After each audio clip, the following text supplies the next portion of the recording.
To begin, allow me to recite a short prayer to the deity of compassion. To the Supreme Compassionate One, may this event and the outcome that follows benefit all sentient beings. May we all find wisdom and courage to serve with humility and compassion. Your Royal Highness, Princess Sonam Dechan Wangchuk, distinguished guest of honor, Mr. Kailash Satyarthi, Mrs. Sumedha Kailash, Honorable Speaker of the National Assembly of Bhutan, Honorable Cabinet Ministers, Honorable Members of Parliament, Justices of the Supreme and High Courts of Bhutan, respected members of the Governing Council, and esteemed guests, Kuzuzangpola, and Champa Lekso to the inaugural JSW Law Lecture Series titled Wisdom for the Future. My name is Leksang, and it is my great honor to serve as your MC for today's program. Today's lecture on the right to education for our children in the 21st century marks the first of its kind and sets the stage for what we hope will become a lasting tradition of insightful discourse and meaningful exchange. It is a privilege to welcome our distinguished guests from diverse backgrounds, including students, teachers, law enforcement, mental health professionals, legal practitioners, and advocates for children's rights. Hence, I would like to invite Ms. Pema Chukki to formally welcome all our esteemed guests and participants. Pema is a final year law student from the class of 2025 at JSW School of Law, and her passion for justice and education embodies the values we uphold at JSW.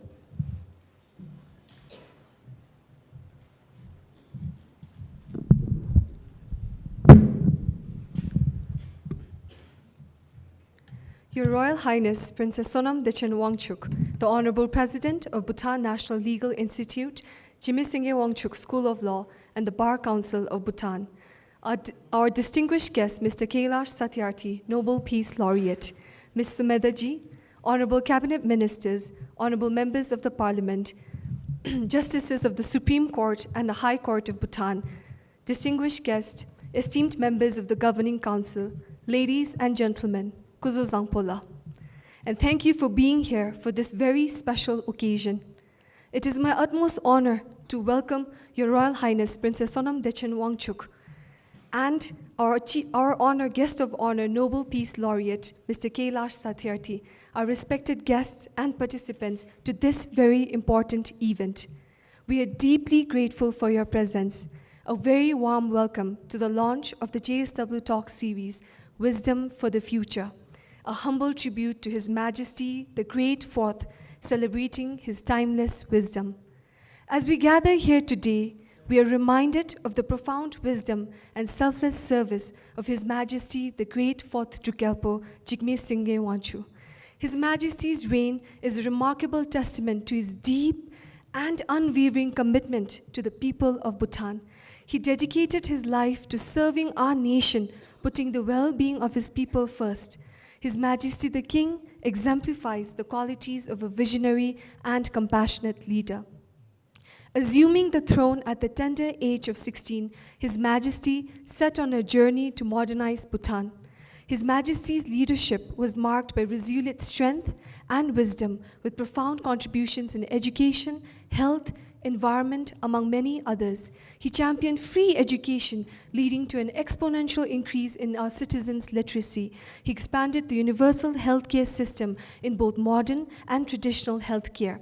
His Majesty has truly championed social justice in our country. His commitment to environmental conservation is another hallmark of his wise, visionary, and far-sighted leadership. He is celebrated as one of the greatest environmentalists of our time, recognizing him internationally as the champion of the earth and the champion of environmental conservation. Bhutan has no military might nor economic power, but we have a special soft power, the power of gross national happiness, which is the legacy of our great fourth, which is profoundly embedded in every Bhutanese. The visionary and exemplary leadership of our great fourth transcends Bhutan. The GNH promulgated by His Majesty in the 1970s, challenging the conventional economic development and focusing instead on the holistic, people-centric development, is now adopted by the world leaders as sustainable development goals to be realized by all UN member states. As His Majesty the Fifth King said in one of his recent addresses in Australia to the Bhutanese diaspora, it is His Majesty the Great Fourth's life, work, and contributions that has cleared the path of Bhutan and its people. The JSW Law Talk series, Wisdom for the Future, is envisioned by Her Royal Highness Princess Sonam Dichin Wangchuk as a tribute to His Majesty, the Great Fourth King, and as a platform to invite the best minds from around the world to share ideas and wisdom for creating a just, compassionate, and a sustainable world in line with His Majesty's vision. To launch this talk series, we couldn't think of anyone other than the Nobel Peace Laureate, Mr. Kailash Satyarthi, a social reformer par excellence who embodies the spirit of selflessness and wisdom and champions the movement for global compassion. Mr. Satyarthi has been a powerful voice for the oppressed and the voiceless. He was awarded the Nobel Peace Prize in 2014 for his tireless efforts against the suppression of children and advocating their rights for education. His efforts in Bachpan Bachao Andolan has liberated over more than 100,000 children from child labor, slavery, and trafficking. Mr. Satyarthi's leadership extends beyond national borders. He led the global march against child labor, which garnered support in 103 countries and resulted in the adoption of the International Labour Organization Convention 182 on the worst forms of child labor, which is the only universally ratified convention in the ILO history. He is also the founding president of the Global Campaign for Education, a civil society movement dedicated to ending the global education crisis. Mr. Satyarthi's advocacy led to the inclusion of education as a constitutional provision in India, paving the way for the right to free and compulsory education in 2009. His work has also contributed in integrating child-related agendas into the SDG, earning him an appointment as an advocate in 2021. Like the Great Fourth, Mr. Kailash Satyarthi has demonstrated an unwavering commitment to the well-being of others, putting the needs of the people above their own, and made an indelible contribution internationally. His wisdom and selflessness have inspired generations and will continue to do so. Mr. Satyarthi, while going through your achievements, I was reminded of a story of His Majesty the Fourth Gyalpo, which I remember when I was a young girl, I watched a documentary.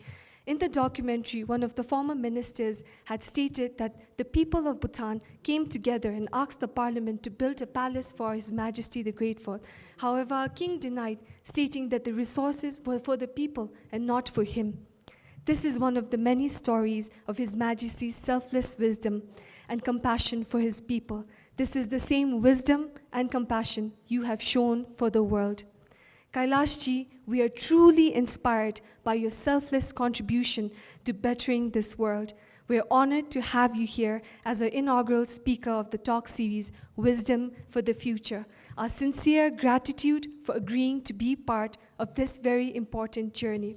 Today, as we launch the JSW Talk series, Wisdom for the Future, we are continuing a legacy of wisdom, service, and compassion.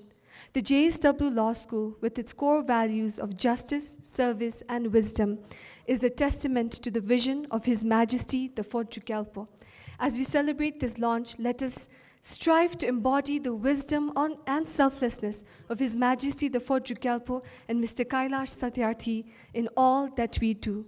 Let us work together to create a brighter future, not just for ourselves, but for generations to come. Tashitale.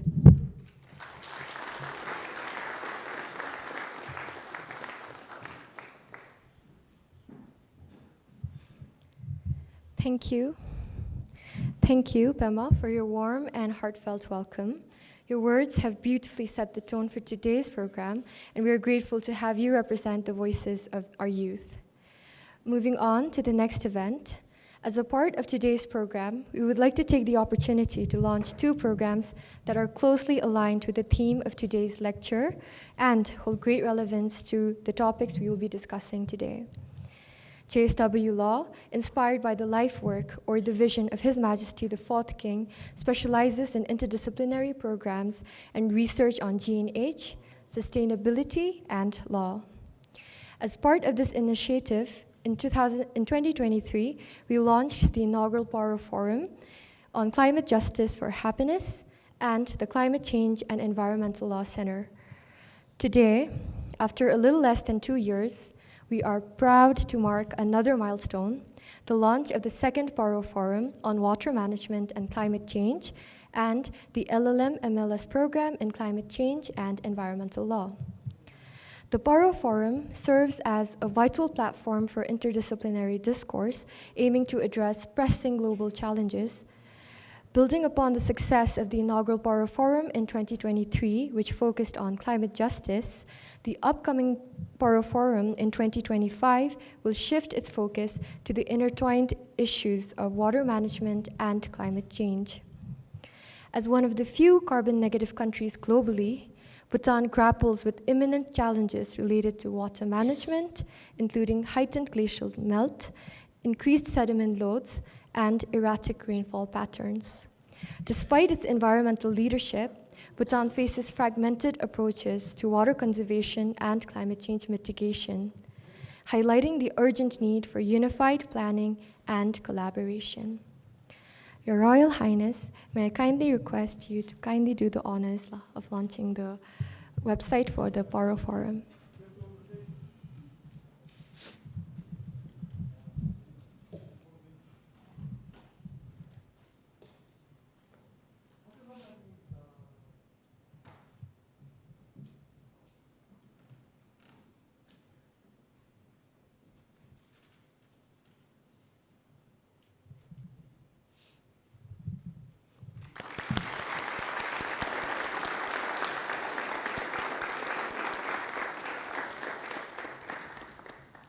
Thank you, Your Royal Highness.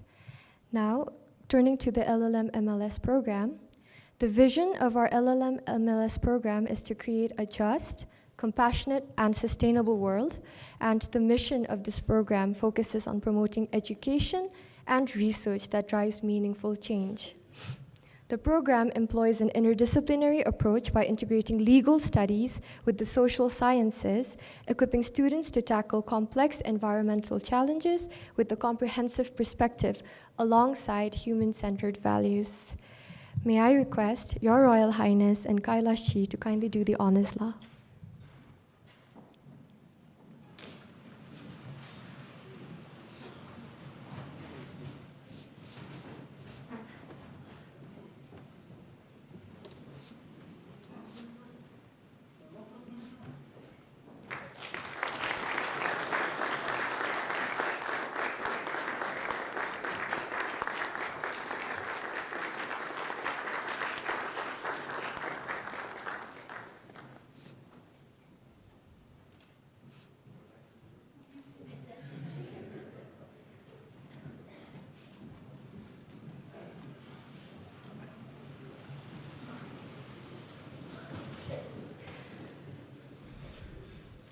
Thank you, Your Royal Highness and 𝐈𝐍𝐶, for joining us for the launch of these programs.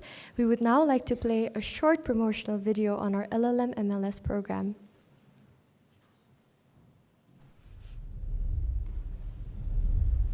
The world is grappling with environmental degradation, climate change, biodiversity loss, melting glaciers, and erratic weather patterns. To drive the necessary change, we must leverage national and international legal systems. In the Himalayas, Bhutan exemplifies how living in harmony with nature can be a way of life. With over 70% of its land forested and as one of the world's few carbon-negative nations, Bhutan shows that the harmony between nature and the progress is achievable. Bhutan, despite leading the way in sustainable development, guided by the philosophy of gross national happiness, is faced with the hostile consequences of climate change. Glaciers are rapidly melting, river sources are fast drying, and it is experiencing irregular and harsh weather, causing damage to public property, homes, and lives. And yet, Bhutan is the land of possibilities and hope. Today, Bhutan is embarking on building a futuristic city, envisioned and spearheaded by the visionary king. A new mindfulness city is being built, which shall not only serve as a hub for global exchange and sustainable development, but also as a model city for the world, founded on gross national happiness and sustainability. This is an excellent opportunity and time for you to come to Bhutan and study International Environmental and Climate Change Law, facilitated by diverse faculty members from around the world, learning how legal frameworks can safeguard the future of our planet. Welcome to the 𝐍𝐶𝐆𝐒 School of Law, where we believe in the power of education to inspire change. Today, we're excited to launch our new program on climate change and environmental law. Join us for a groundbreaking educational experience that embraces a global perspective. Here at 𝐍𝐶𝐆𝐒 School of Law, we offer international LLM students a once-in-a-lifetime opportunity to explore Bhutan's unique legal framework. Understanding climate change is essential for future legal constructs. We must understand the complexities of local and global regulations to effectively advocate for our Earth's health. Discover how this remarkable nation harmonizes modern democratic principles with centuries-old traditions of environmental conservation, cultural preservation, and social equity, prioritizing the well-being of its citizens and the environment. Studying at JSW Law School has given me the chance to connect with students all over the world. Together, we're learning how to address climate change through legal frameworks while remaining deeply rooted in Bhutan's commitment to cross-national happiness. Beyond the classroom, you will experience Bhutan's rich cultural heritage and stunning natural beauty. From hiking through forested trails to engaging with local communities, your time here will be an unforgettable blend of academic excellence, adventure, and cultural immersion. Explore the vibrant town of Paro, or simply take in the peaceful moments living in Bhutan offers. This is more than a place to study. It's a community where mindfulness and balance are woven into daily life. What makes Bhutan so special is that it is a living model in how environmental laws can work with traditional knowledge and cultural values. This is the perfect place for students to learn about and help create global solutions to climate change. From being surrounded by the breathtaking mountains and being guided by the Bhutanese experts who are deeply committed to sustainability, I gained a fresh perspective on climate change and environmental law. As a native student here, I had the privilege of studying in this peaceful and eco-conscious environment. And studying with students from several other countries, including Bhutan, was an incredible way to learn more about legal perspectives on environmental and development issues outside of my own country.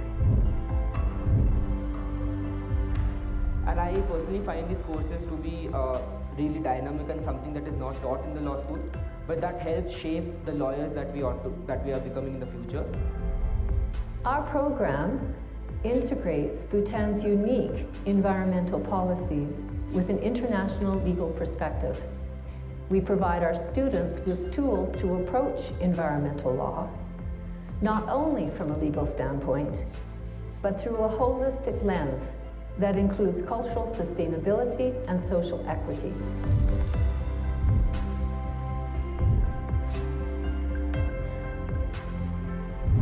With a curriculum designed to meet with the challenges of our interconnected world, this program brings a global perspective to your studies.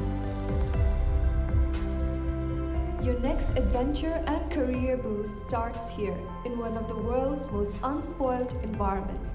Join us at 𝐍𝐶𝐆𝐿𝐉𝐿 School of Law, where a world-class education meets an unforgettable journey into the future of environmental law.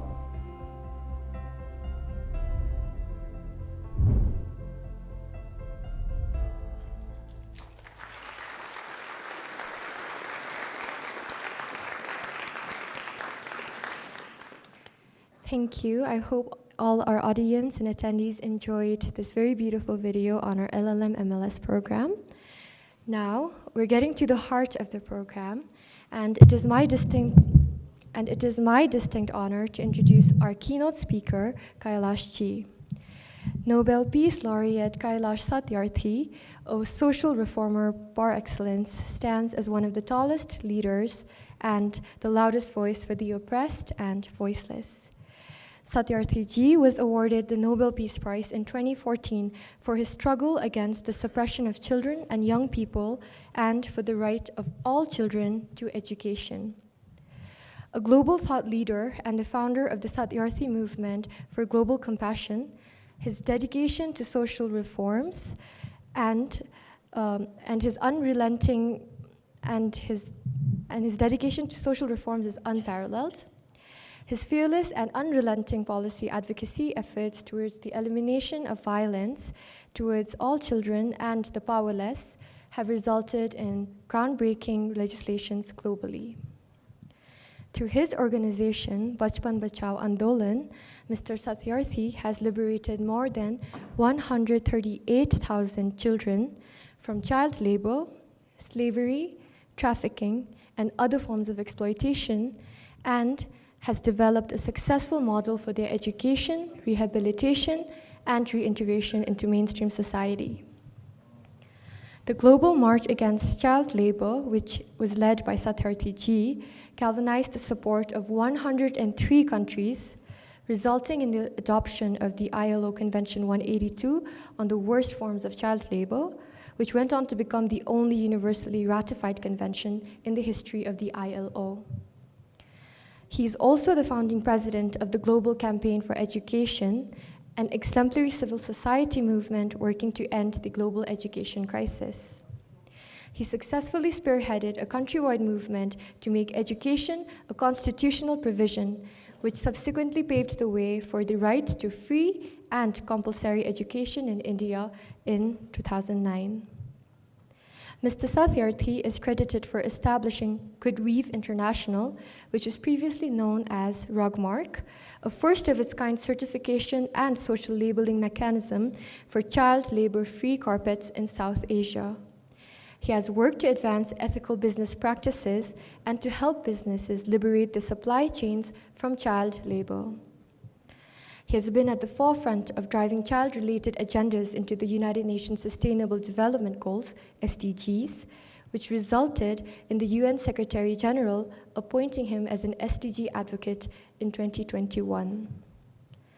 Mr. Satyarthi's Children Foundation is ensuring an end to the exploitation of children in India and around the world by addressing the inequality, injustice, and discrimination that lie at the core of child labor. Mr. Satyarthi has dedicated his life to realizing his vision of ending violence against children and building a world where every child is free to be a child. In 2016, Mr. Satyarthi launched Laureates and Leaders for Children, a platform for bringing together Nobel laureates and leaders who are committed to working together for the world's most vulnerable children. Alongside former child laborers and students, he also launched the 100 Million campaign in 2016 to inspire and mobilize young people to stand up and act for their rights and the rights of their peers. Mr. Satyarthi has been at the forefront of demanding social protection for vulnerable children living in African nations and other low-income countries. For him, every minute matters, every child matters, and every childhood matters. Mr. Satyarthi has received several prestigious awards, including the Parliamentarians for Global Action Defender of Democracy Award in 2009, the Alfonso Common International Award in 2008, the Robert F. Kennedy Human Rights Award in 1995, the Medal of the Italian Senate in 2007, the Friedrich Ebert Stiftung Human Rights Award in 1999, the Walk Hard Foundation Lifetime Achievement Award in 2019, the Mother Teresa Memorial Award for Social Justice in 2019, the Rotary International Award of Honor in 2022, the Honorary Doctorate Degree for Social Justice and Education from Amrita University in 2022, among many other accolades. In 2017, he received the Guinness World Record for largest child safeguarding lesson. Mr. Satyarthi's life and mission embody the profound impact of compassion, illustrating its transformative power to drive meaningful change. He strongly believes that compassion is not a weak emotion, but one that provides endless energy and drive to take compassionate action to alleviate others' suffering as if it were one's own. Through his latest movement, Satyarthi Movement for Global Compassion, Mr. Satyarthi aims to globalize compassion to promote a more just, peaceful, and sustainable world. Now, it is with distinct pleasure and deep honor that I invite our esteemed guest of honor, 𝐈𝐍𝐾𝐿 to the stage. Please join me in welcoming 𝐈𝐍𝐾𝐿 as he shares his invaluable insights on the right to education.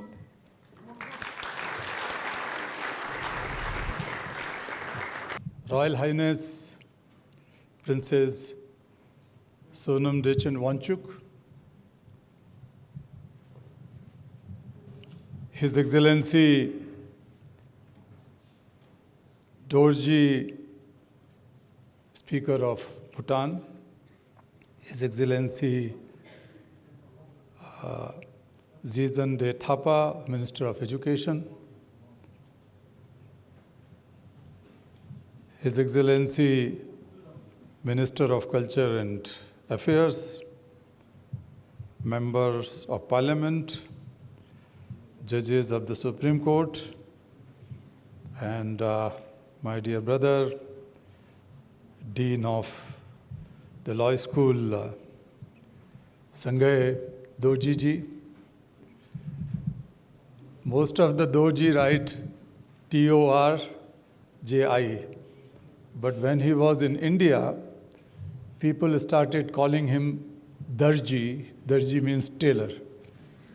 So he has changed his spelling, Dorji, J-E-E. I stand here just not as the inaugural speaker of this lecture series or as a Nobel laureate. Truly speaking, I feel very humbled and honored to tell you that I stand here as a great, great admirer of His Excellency, His Majesty, the 4th King of Bhutan, Jigme Singye Wangchuk. Whatever I learned and read about him and his life, his philosophy, his work, and his accomplishments, particularly being the father of the idea of gross happiness, gross national happiness,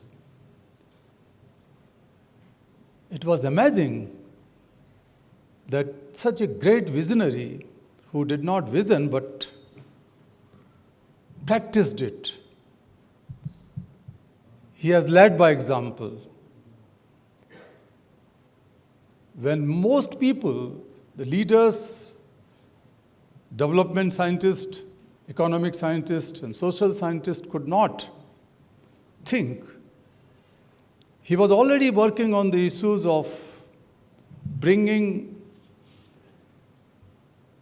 climate issues, sustainability,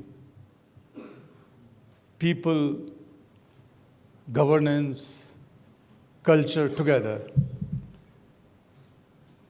And they emerged as the 4 key pillars of his idea and program of happiness.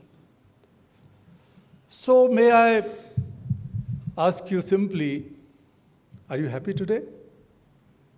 No? Say yes or no. Yes. A little happy, like this, or like this. Show me, show me. Young friends, like this, just like this. Oh, only 2 of them can compete me because I feel happy like this. So being here brings happiness. When we are all having this opportunity to sit amongst Her Royal Highness, she radiates that love, that kindness, compassion, and the 3 core principles of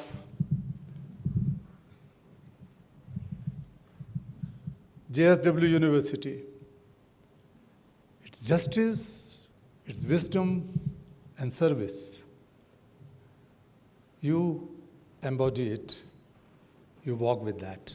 Thank you for being here.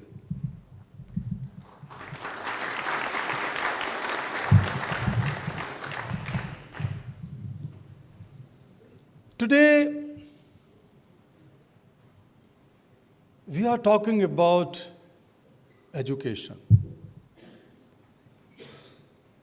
And very importantly, education as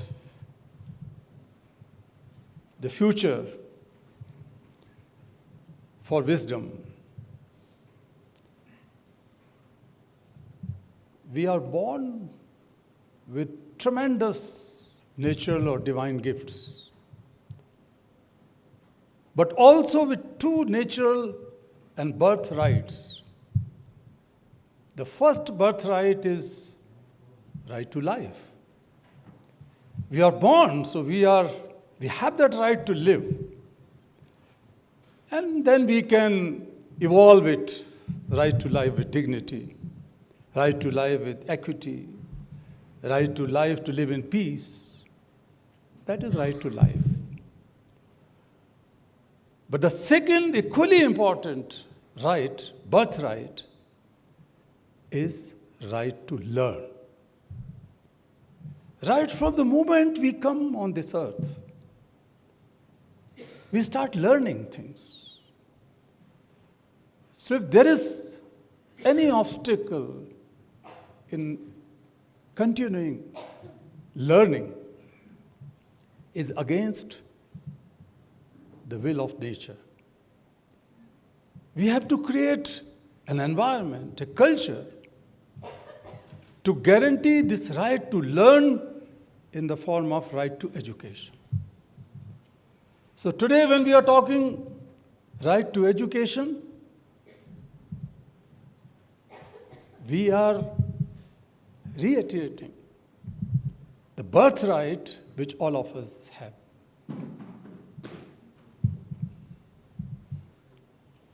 We are talking about and remembering and committing ourselves for those 250 million children who are not in school today. 250 million empty seats in classrooms of the world means 250 lost opportunities. Means 250 denials of all the human rights, because the right to education is the key to rest of the rights in the life. 250 million empty seats in classrooms also means that 250 million missed chances of saving the environment. 250 million seats, empty seats also means that these 250 million children must be engaged somewhere as child laborers, child slaves, victims of child trafficking. Their childhood, their freedom, their future is being ruined in factories and mines and prostitute houses, brothels, and so on. When we talk of wisdom for the future, we can definitely learn from the wisdom from the past. We can also gather all the wisdom in the present, and we can lead towards wisdom for the future. Education, good quality, inclusive, equitable, free public education can pave the way towards future of humanity with wisdom. Dear friends, when I launched my campaign against child slavery in India, I had one simple slogan: education for liberation. Liberation for education. That combines two basic things: the right to freedom as well as right to education, which are the two most important pillars to lead the right to life with dignity. So, education is the biggest liberator. We all know that we live in a world which is facing multiple crises, complex issues and problems. Sometimes we say that the world has never been so broken and so divided as it is today. In spite of, the world has never been so rich, wealthier, more informed, more knowledgeable, more resourceful as it is today. What a contradiction, what a contrast. On one hand, we have everything to make this world sustainable, peaceful, prosperous for all, equitable and just. But on the other hand, we are not able to do so.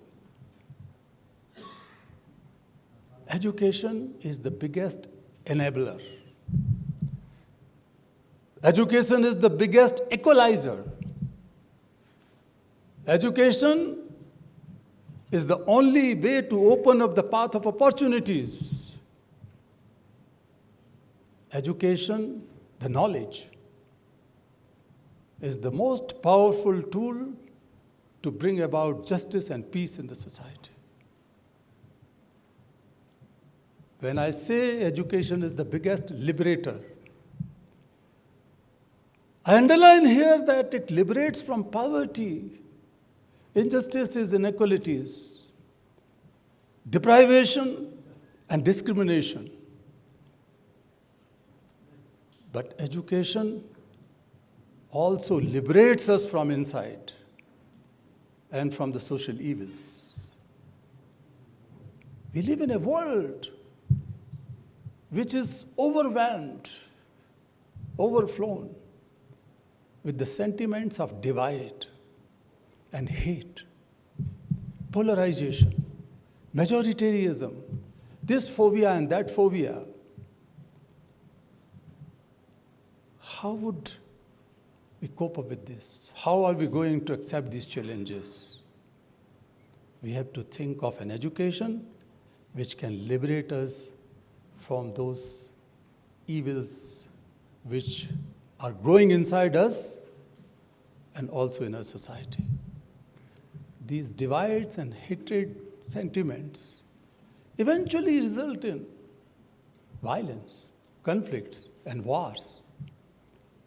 Today we have reached to a point where nobody is listening to each other. What is happening in Gaza and Israel? What is happening in Russia and Ukraine? The United Nations and its Secretary General, they do their best. They keep on asking, requesting, making appeals every day, every other day. But does United Nations still enjoy that power where people can listen and adhere to their call? This is not happening.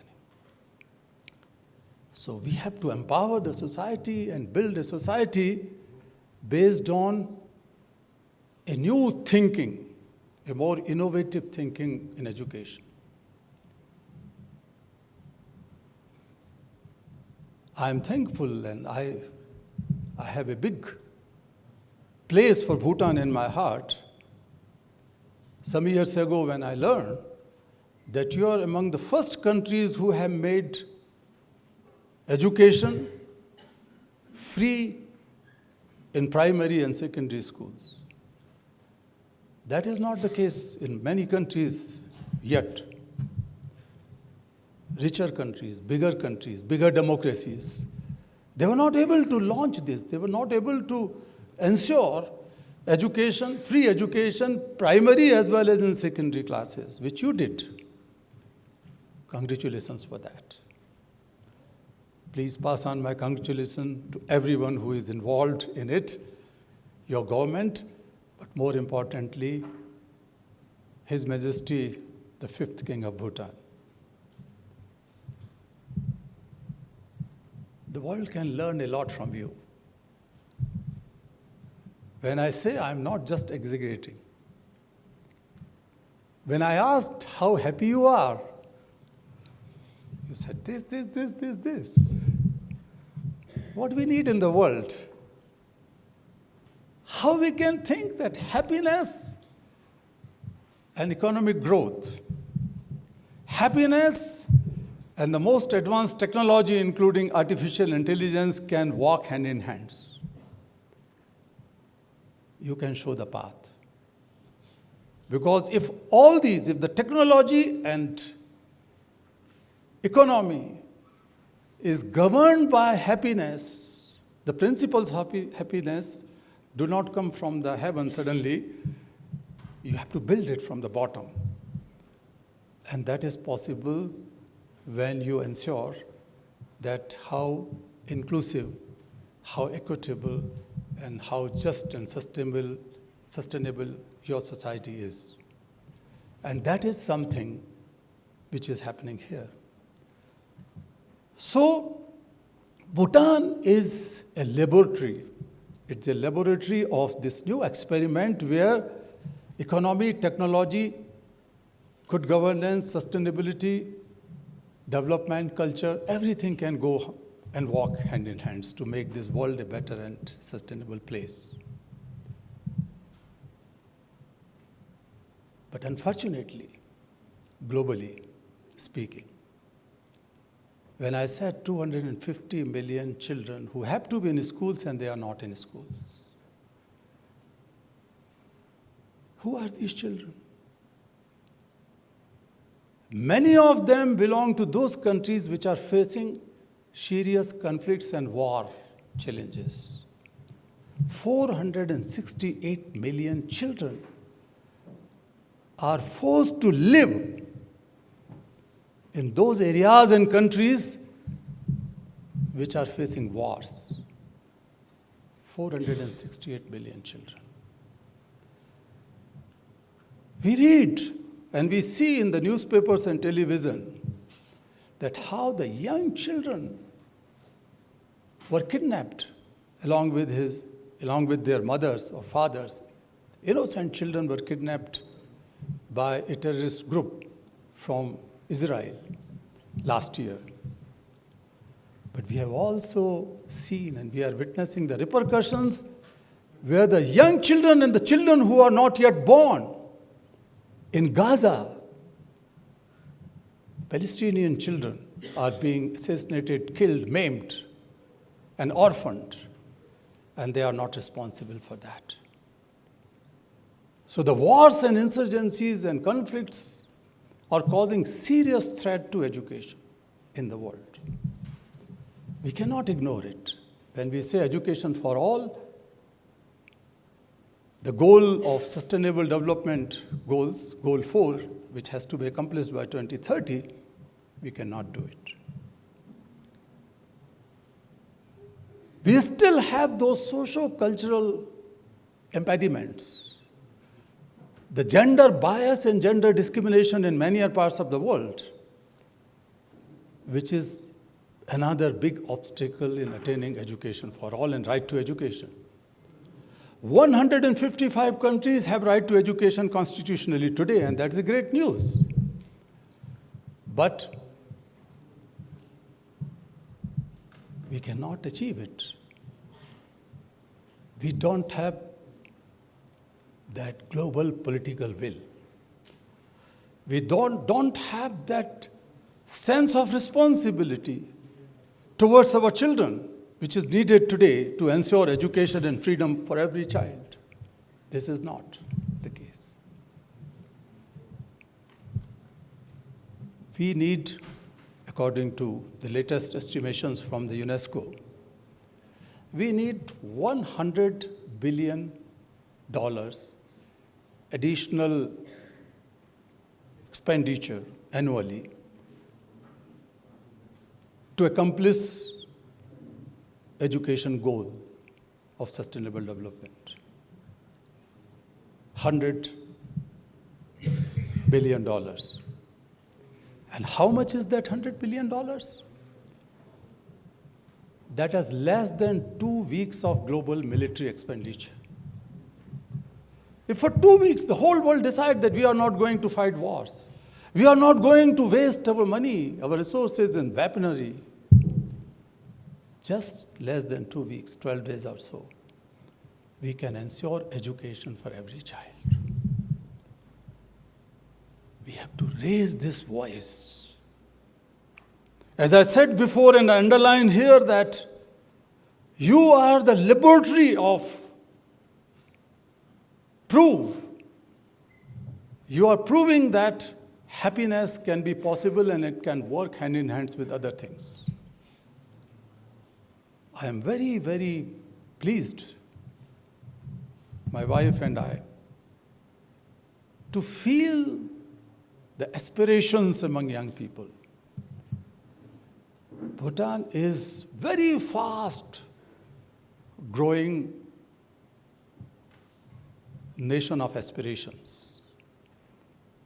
We have to hold that power. Aspiration is the biggest power. When you start dreaming to make this country a great country in the world, you will do it. I don't say you can do it, you will do it. If you have so many good qualities.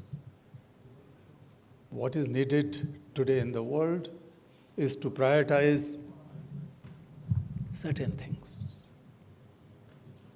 Investment in education. The national governments committed that, and I was the part of all those major international discussions, being the part of many of the UN committees in the past and the high-level groups on education and so on, that at least 20% of the budget would be put for education. But most countries don't do it. We all know that many years ago, almost 20 years ago or so, the world has committed, the rich countries have committed to invest 7% of their GDP in the overseas development assistance. But they miserably failed to do so. This is the time when they have to see the hope in the world. I call upon the rich nations to invest here in Bhutan. Because you will bring the future ahead.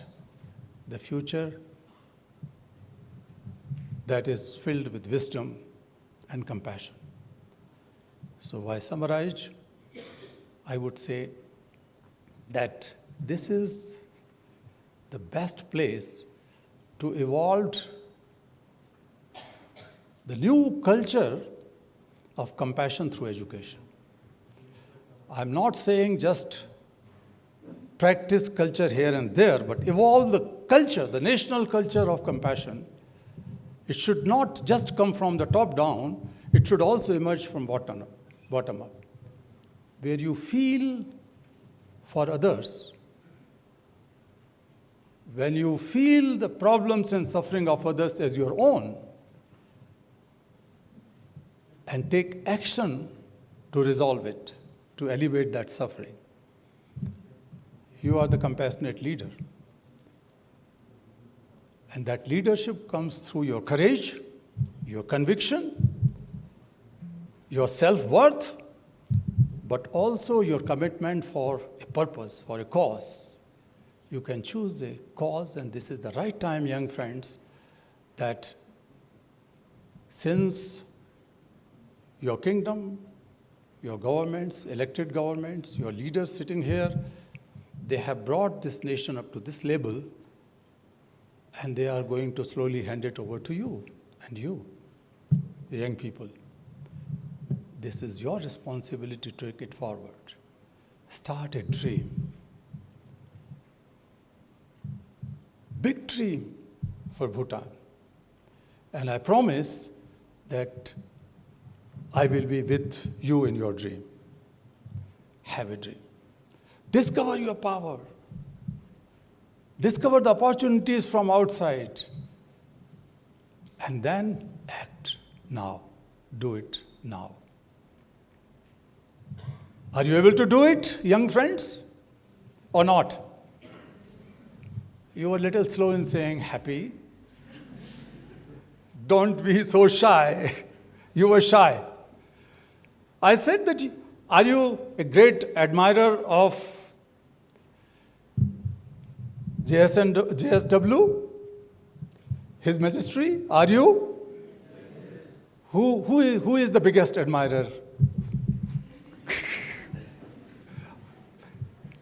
Do you want to carry forward his dream? Yes. Do you want to fulfill his dreams? Yes. Do you commit yourself to do so? Yes. Say loudly, yes. Yes. Who will do? Say, I will do. I will do. Every one of you. Who will do it? I will do it. Who will make his dream come true? I will do it. You will. Who is going to make Bhutan a much, much, much greater model and example for the rest of the world for sustainability, peace, happiness, and compassion? Who will do it? I will do it. Thank you so much. Thank you so much. Thank you so much, Kailash-ji, for your very inspiring and insightful talk. I think your expression on Bhutan's potential and role on perpetuating various values such as compassion and also in perpetuating the right to education was very, very inspiring and empowering, especially to our very young friends here. Thank you so much. Moreover, your articulation on the interconnectedness between education and liberation moved me very deeply, and how you expressed that that education is the most powerful tool for liberation was very, very inspiring. Thank you so much for your very insightful talk and for your powerful call of action to protect our most vulnerable children who are affected by armed conflict. As we move on to the next part of our program, the moderated discussion, it is my pleasure to introduce our esteemed moderator, Assistant Professor Damalham. Madam Dema is the Assistant Dean of the Clinics and an Assistant Professor of Law at JSW, where she teaches courses on penal law and restorative justice. In her capacity as the Director for the Human Dignity Clinic at JSW, Madam Dema has been a tireless advocate for the rights of children, dedicating her work to ensuring their access to justice and various other vital support services. Madam, would you please come on stage now?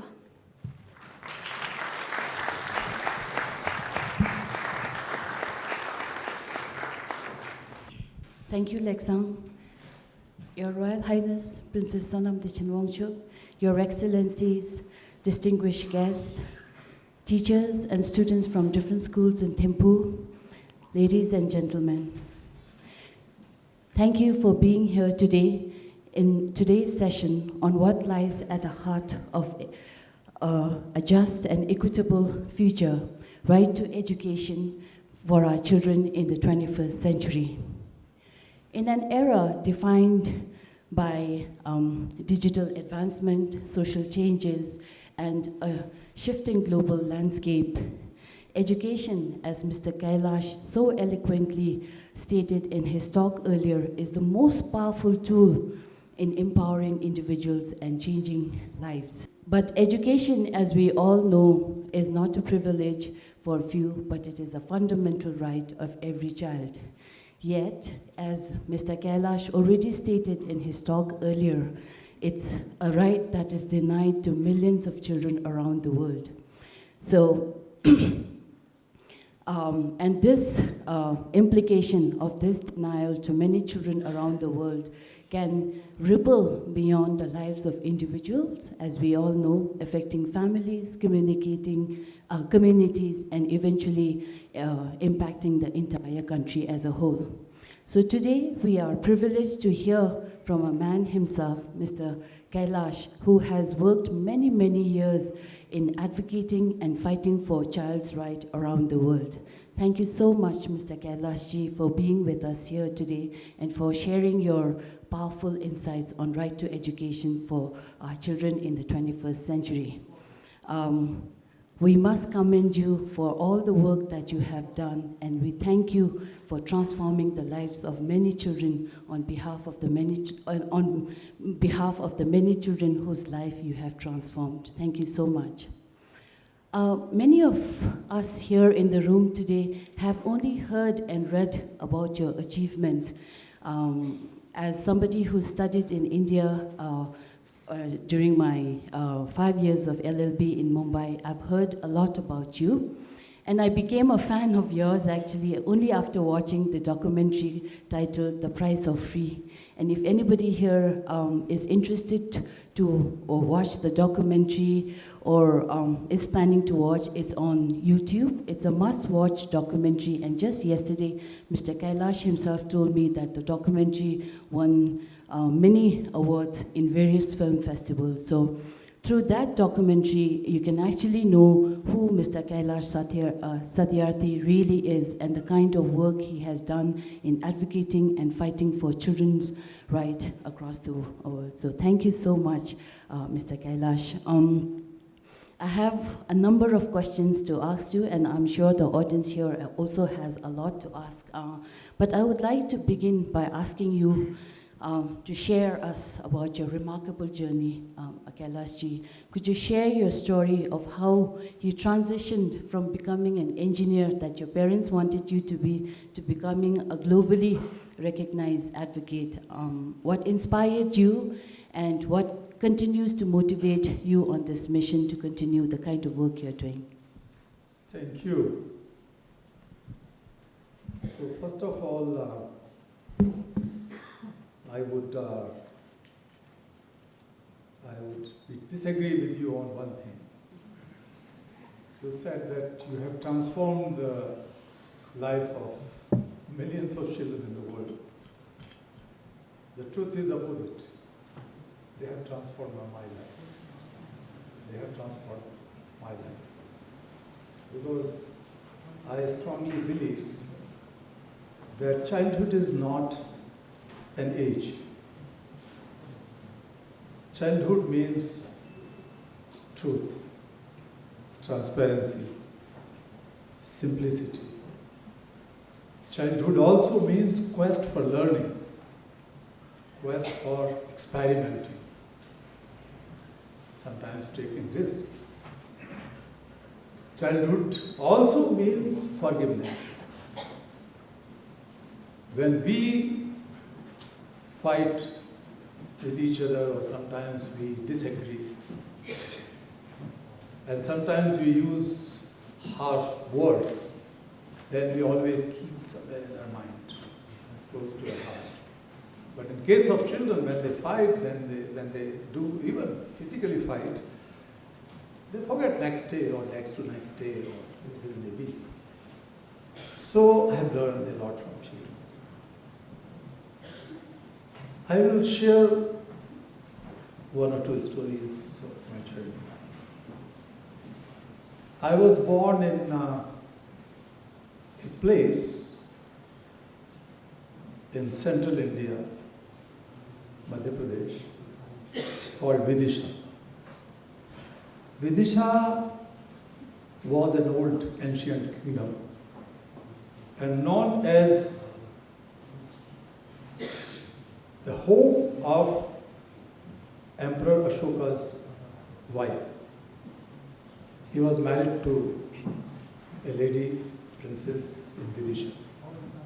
And two of her children, Sanghamitra and Mahendra, were among the first monks who traveled across India. They did not believe in borders. They believed in humanity, the oneness of humanity. And I tell you that this impression was so profound since my childhood. Sometimes I used to go to spend some free time in the stupa of Sanchi. It's a walking distance from my home. That has also had very profound, very deep impression in my life that carried forward. So the first incident was when I was 5-year-old. First day of my school. I saw a cobbler boy sitting outside the school gate at the doorstep. I was a bit disturbed. I asked my teacher and later on my headmaster and my mother and other wise people that why a child is sitting outside the school gate and not with rest of us in the classroom. They said, calm down. It's not uncommon. The poor children have to help their families. And at this age, I had no idea about the caste hierarchy and so on. So one day I gathered my courage and I stopped in front of this boy who was my age, cobbler boy, and his father. I asked the same question. Boy was shy. But father has told, he stood up with folded hands and held his hand down in respect. He said, Babuji, maine pehle kabhi ye socha nahi. Sir, I never thought about it because my parents and grandparents all did the same job since they were children. And so is my son, he said. And then he looked at me with utter miserability, hopelessness, helplessness on his face, in his eyes. He said, sir, you guys are born to go to school, but people like us are born to work. And I started weeping, I started crying out of anger, out of pain. I could not understand. And that day, I could feel myself, my face in the face of that cobbler boy, and his face in me. That was perhaps the first spark of compassion which has led to my humble initiatives for liberation of humanity and education together. So that was the first, but it was my fault actually. The only fault was that I was scoring very good marks in mathematics and science subjects. So my parents had a dream that I should become an engineer. That was not my choice, it was my parents' choice. So I became an engineer. But I followed my heart, and I strongly feel that if you are courageous enough to follow your heart, your mind will follow you. And perhaps many more minds will follow. But you have to follow your heart. So I followed my heart. But in the meantime, I had fallen in love with a very beautiful girl. And she has taken half of my heart. I'm not sure whether she has taken the full, maybe half, but I follow my heart. So that is following your passion, your dreams, with strong conviction. And the conviction comes from your deep emotion. That was my journey of compassion. I gave up my career when I was 25 or 26. I moved to Delhi. I started a magazine, a Hindi journal, to educate and to sensitize and make people aware about the problems which the most marginalized people were facing, children and women, but it was not, these subjects were not covered in the mainstream media, so I had to start my own magazine. It was a very tough task. And then suddenly someone came to me and knocked on my door. His daughter was about to be sold to a brothel, the story I was sharing with Her Royal Highness and others. And more importantly, in front of a great divine soul, and that was the little 11-year-old Rinpoche. And it was, so I was sharing this thing with him. And then me and my colleagues have freed that person and 35 other children, women and men. That was in 1981. Since then, I never looked back. But I strongly feel that it cannot be done in isolation.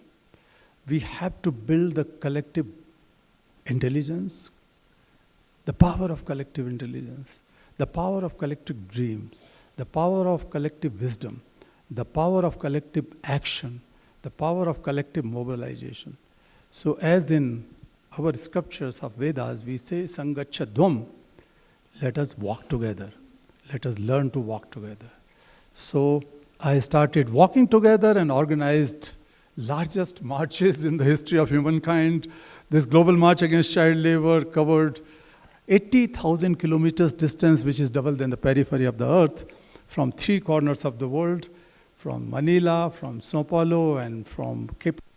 All marches merged in Geneva with this demand.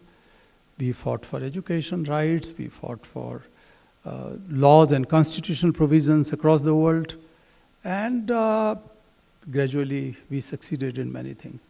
But there's a long march ahead. Yeah.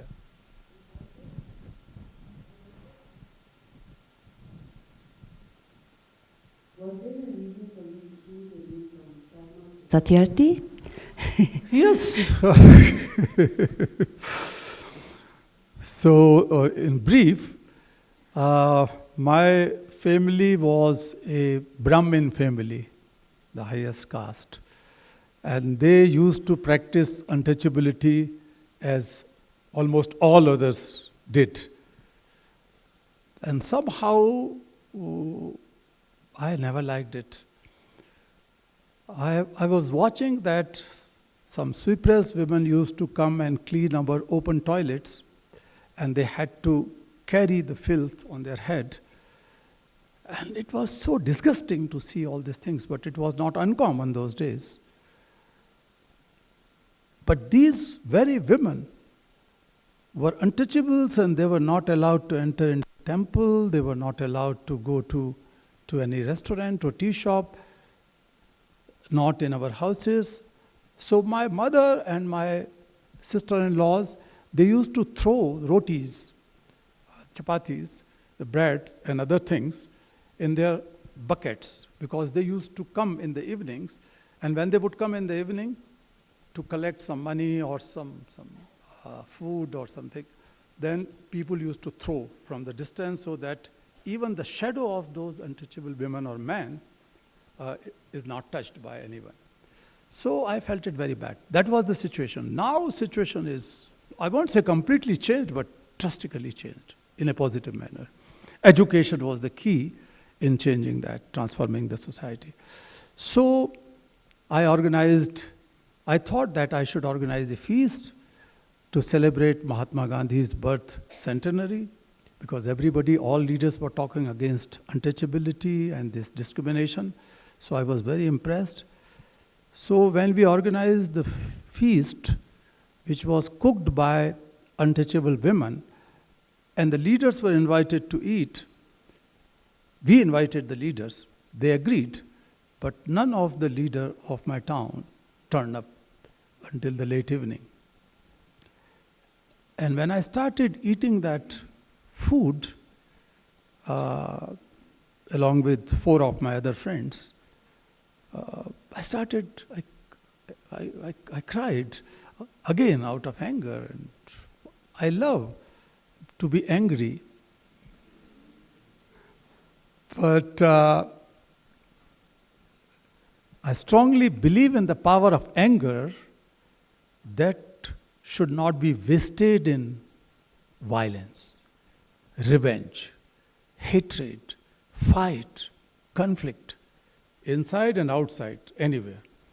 The anger is that energy which we should keep, we should preserve, and then slowly channelize into ideas and action.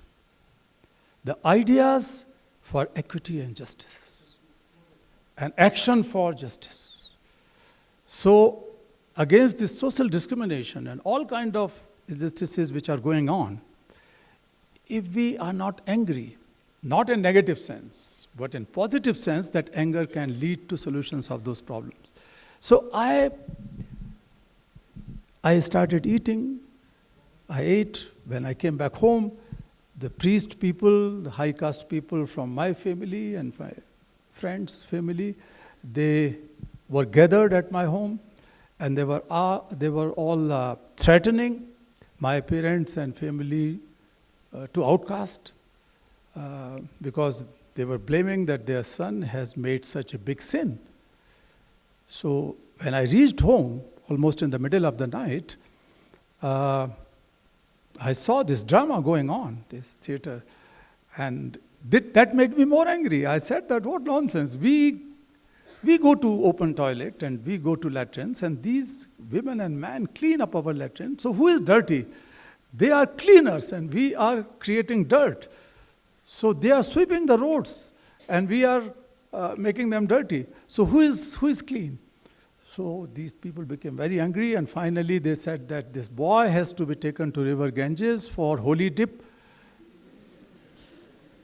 And then he should, when he comes, then 101 priest, Hindu priest should come, and he should wash their feet and drink sprinkles of the water and all kind of this nonsense, I would say.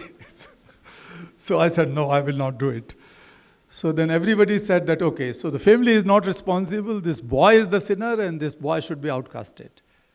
And they have given me a separate room for years.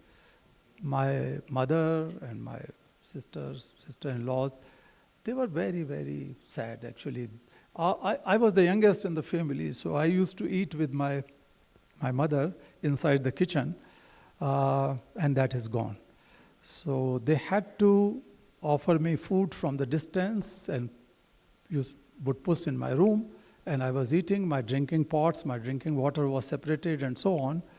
So that was a kind of imposed discrimination, caste discrimination I had to face for some years. But that very day, I thought that who are these people to outcast me? I will outcast the entire caste system. I will throw it away from my life. I never believed in kind of discrimination, even before that. So, inspired by the people like Sanghmitra and Mahendra and Buddha and Rama and Krishna and all those great people in my country, Swami Dayanand and Vivekananda, there were a lot of great people. So, or Mahatma Gandhi, definitely. So I decided that the best way to do it is to give up my surname, because the surnames, as you know, in India and Hindus are normally the caste names. So I gave up caste name and give this new name Satyarthi to myself. And the simple meaning, seeker of truth. I never claim that whatever I have achieved is the ultimate truth. I can never claim. And whosoever claims has stopped his journey. I always say that question mark is the life, because life goes on. And the wheels of life is question marks. And the full stop is the end of your life. All the revolutions, all the transformations, all the science inventions, and all the civilization evolutions were driven by question marks. So keep on questioning. If you reach to a conclusion quickly, then you stop your journey. So I never stop my journey.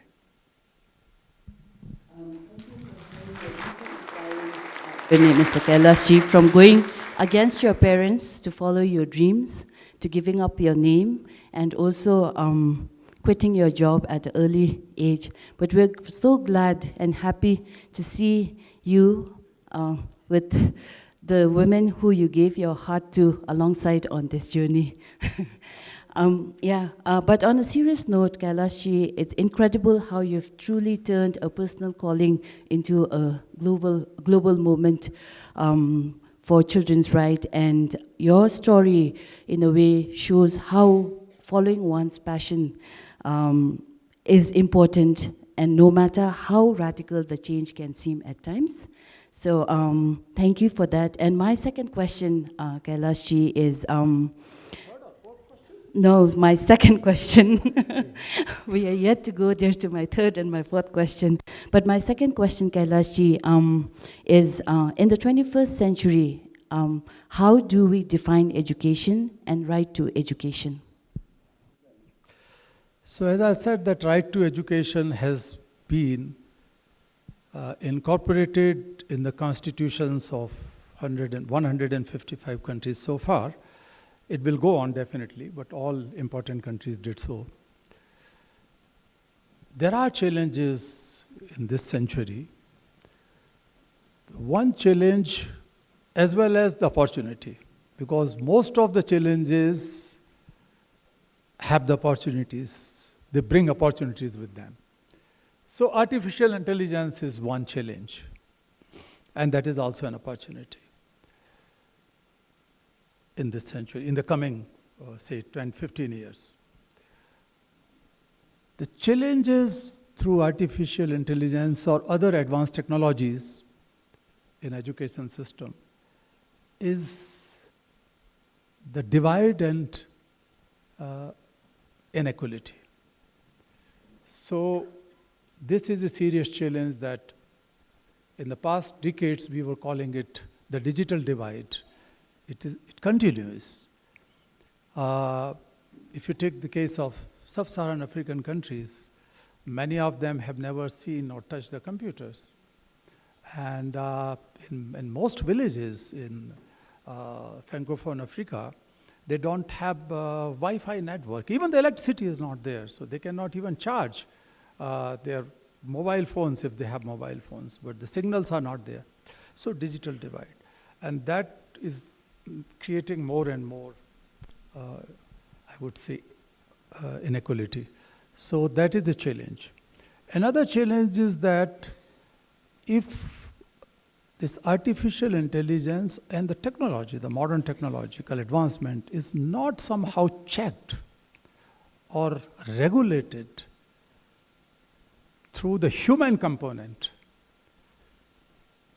Many efforts are being made, and I'm the part of many of such discussions with UNESCO and others, about the regulatory measures, the legal regulations, to control or to regulate the consequences of AI. For example, creating false propaganda, false advertisements, brainwashing people, using AI for child sexual abuse material, pornographic material, and so on. All these things are happening. So a lot of discussion is going on how to regulate or control it. But more important is, until unless the human component is not in any artificial activity, in any machine, if the human component is lost, then it would be a disaster and irreparable loss for humanity. So for some months or so, I have been advocating strongly the idea of compassionate intelligence. Not to counter artificial intelligence, but to sync. The element of compassion means algorithms have to be designed in such a way where we have to see that they should not harm the people. And harming people means the people's well-being, but also people's culture, the values, human values, and the planet. But now the algorithms are designed and used so far for political purposes, for economic gains. So this hunger and greediness, which sit like the demons inside us, if they sit inside the machine, then it would be disastrous, as I said. So this is a challenge. So that can be countered with compassionate education. The teacher's training. A compassionate teacher is much more responsible, kinder, caring teacher. That teacher is able to bring inclusion and equity in the classroom just only through one good quality, and that is the quality of compassion. In pedagogies, if we are able to teach compassion in practical forms, I always advocate compassion in action. Compassion is not just for preaching, but compassion in action. And that could be taught through experiential learning, that could be taught through examples. There are great examples in the world, in every walk of life. Those examples could be used. Your own example is the example of compassionate leadership. And other countries, other children and young people can also learn and be inspired with it. So this is the future. Then the issues of investment, the challenges of investment in education is a serious thing. The world is so divided that the ODA or the global spending on education proportionately not increased over the years, but it is shrinking. During the pandemic and after the pandemic, we have witnessed that how some countries have reduced considerably their education spending, both in the ODA support as well as in the budgetary allocations. So this is another challenge, and that will remain for few years. Conflict and wars, as I said before, it is a challenge in this century. But the good news is that young people, the youth everywhere in the world are filled with idealism. They are living, you are walking on a very tightrope path. On one hand, you are pushed by your own inner idealism, your own inner power. But on the other hand, you are pulled by the culture of competition. You live in the world of competition. You live in the world of transaction. This is the transactional culture. You always look, if you are investing in it, what are you gaining out of it? What is your investment and what would be the return? Not only in terms of money always, but also in terms of your care and love. When you say someone, I love you, then in return you wanted to listen, I love you too. If you don't hear this, I love you too, after 2 or 3 attempts, then you will feel, oh, this boy or this girl, no, it's not good. So this expectation of return, the transactional culture in all walks of life is growing. So these are some of the challenges you have to fight. But the best part is that your aspiration, everywhere in the world. There are millions of young people in the world. We have about 2.3 billion young people, and out of them, hundreds of millions of them wanted to do something good for the society. They wanted to do something good for the nature, for the planet. And they are involved in smaller activities here and there. And that is the reason, I can just add one thing, that we have launched an activity called Circles of Compassion in universities. So the University of Washington, University of Columbia, some of the universities in the world, within few months, wherever I visited, they decided that they are going to set up a circle of compassion. You use circle of compassion where they can sit together, talk together, learn from each other.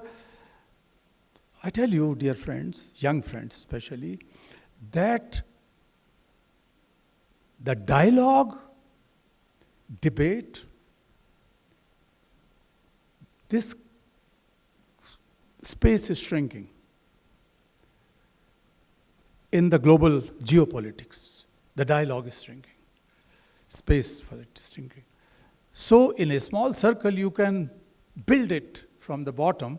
So tomorrow when you are going to become the judges or lawyers or diplomats or leaders, then you are conditioned with that you cannot live without debate and dialogue, and even listening the distant ideas of others. You agree or not, but that kind of culture has to be created and has to be brought in education in 21st century. Yeah. Kailash, because you mentioned compassionate education, how do you see compassionate education as a key driver in promoting peace, justice, and equity? I know you just mentioned compassion of circle, that could be one, but are there others, and how can we do it? Yeah. So, compassion is not, for me at least, you will forgive me if I'm wrong, but in my own life I learned that my drive, my inspiration, and the only inspiration I underline here was compassion.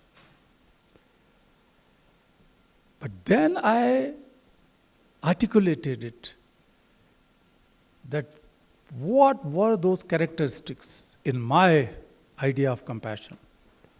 First of all, compassion is innate. It is inherent, it is inbuilt in each one of us. It is psychological, it is neurological, it is biological. We are all born with that. Every mother, when the child comes in the womb of the mother, her worldview, her behavior changes, and these neurological changes come out of compassion. Compassion for her unborn child and then the born child. All kind of things come. So I'm not going into the detail. So this is innate, biological. The second thing is that it is not a weak or soft emotion. Thirdly, compassion is not kindness. Compassion's reflection is kindness. Compassion is not mercy. Mercy is its reflection. Compassion is not sympathy. It is the reflection in behavior, sympathetic behavior. Compassion is not even empathy. It is different. So, being empathetic, being merciful, being kind is a good idea, great, it will make you a great human being. But when it comes to those structural and institutional causes of injustices and sufferings, then only kindness won't work. Kindness will go on as reflection, as I said, as one of the properties which comes out in behavior, in practice. But even empathy cannot solve. When somebody is dying in a well, and you see and you feel that you are dying because his or her pain becomes your pain, and you are so overwhelmed or drawn with that pain, then you are not going to take him out, because the wisdom is lost in that. There is a danger that wisdom is lost. Wisdom is the key. The mindfulness is the key. Awareness, self-awareness is the key, which will help you to find out that how you can take and save that person who is dying. And that is compassion. Because compassion brings together this awareness, self-awareness, which is not lost in compassion, and the wisdom which gives you courage and innovative ideas to find solution to elevate the problem or suffering of others. So that has to be the part. So that is compassion for me. So in simple words, I say that compassion is selfless, mindful problem solving. Selfless, mindful problem solving. If you solve any problem of the world, your own problem or your neighbor's problem, selflessly, that is compassion. So it is not something which is a very heavy spiritual value or virtue. We all have that compassion. But our compassion is, covered with many layers during our upbringing, during our education system. So education should liberate us from the layers of ego, the layers of too much selfishness, self-centric. That should be education which can eventually lead to solutions of the world. And I don't see any other way to finding solution. Because I have been talking, yesterday also I referred, that the biggest issue in the world is that the disconnect between the problem solvers and problem sufferers is growing. Not only growing, but broadening and deepening. And that is resulted in the loss of sense of moral responsibility, the loss of moral accountability too, loss of moral compass. The leaders are moving, going, carrying, their slogans and their flags in their hands. I sit sometimes in the UN General Assemblies and I see that everybody was praising for his country, himself, his accomplishment and so on, because the listeners are sitting in their respective countries. So when it comes to solving the global problems, it is more rhetoric. So I'm very blunt on saying this, though I am also the part of many of these things, but I can say with honesty that we have to create a culture of problem solving. Not just, complaining for the problems. In our own personal life, through education systems, we can do it. So that would be the compassionate education which will help in solving global problems. Message on what it means to be compassionate in a selfless way, and how compassionate education can be a key tool in solving many of our problems in the society. With that, I think I will hold my questions for a while now. I don't want the audience to get upset with me for taking all the time and asking the questions. I'll open the floor for questions if you have any to Mr. Kailash. Please raise your hand. We have our colleagues walking around. And please do not forget to introduce yourself while asking your question to Kailash-ji.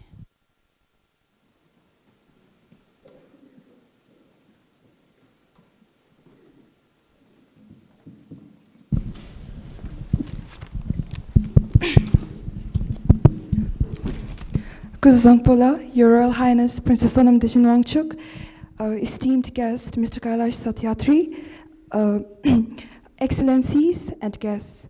My name is Sonam Yugeong and I am a student at the JSW School of Law. So thank you for gracing us with your presence today. I cannot tell you how in awe I am of your actions and how moved I was about the experiences that you shared. I am equally impressed with your disillusionment with the caste system and your inherent belief in the rights of all human beings. So there are myriads of injustices that are committed against children every day, all around the world, and children in countries in Africa.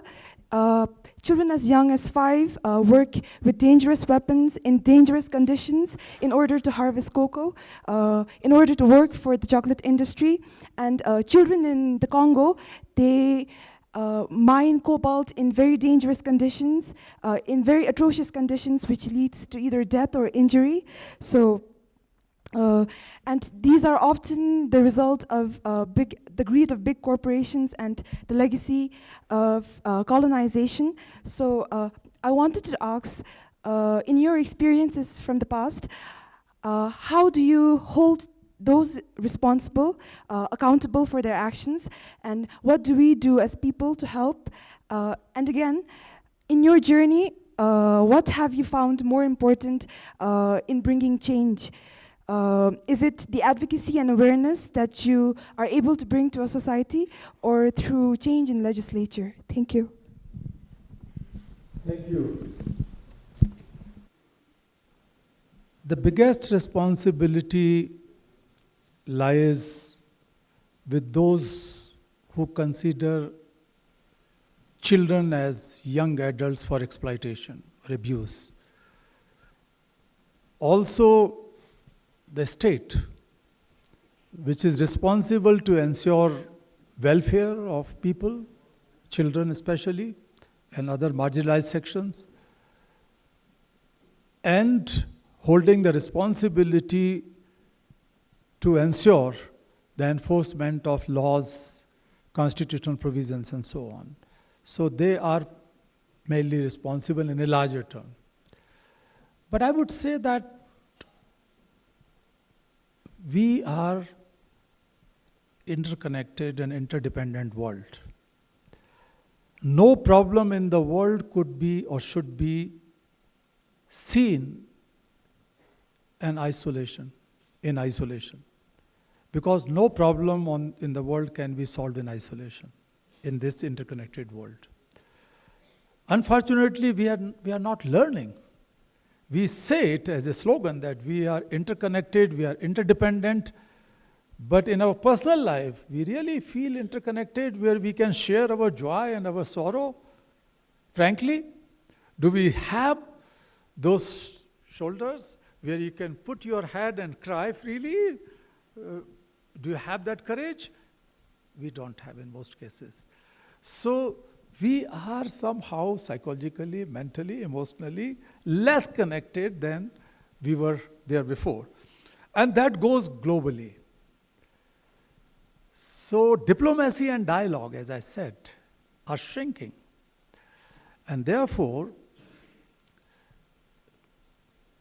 responsibility lies on the international community. They have committed. Rich countries have promised again and again to ensure good quality, free, inclusive, equitable education for all children. And that was put in the Millennium Development Goals. And we did not succeed. And now it has been incorporated as the full goal, and other things have also been included, like lifelong learning, as the part of Goal 4. So we are committed to ensure it by 2030.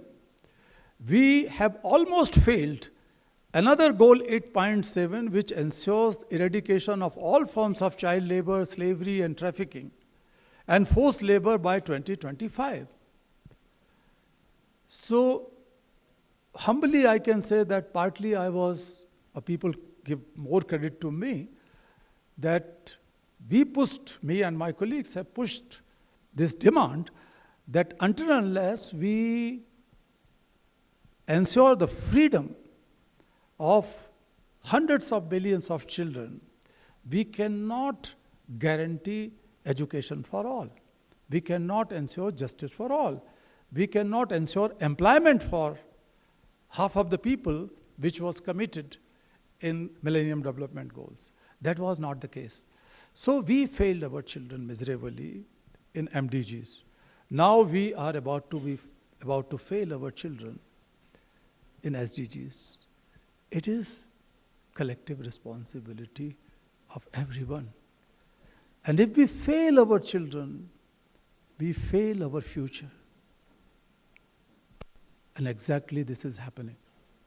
And that's why I feel very, very fortunate to be here, that we are talking about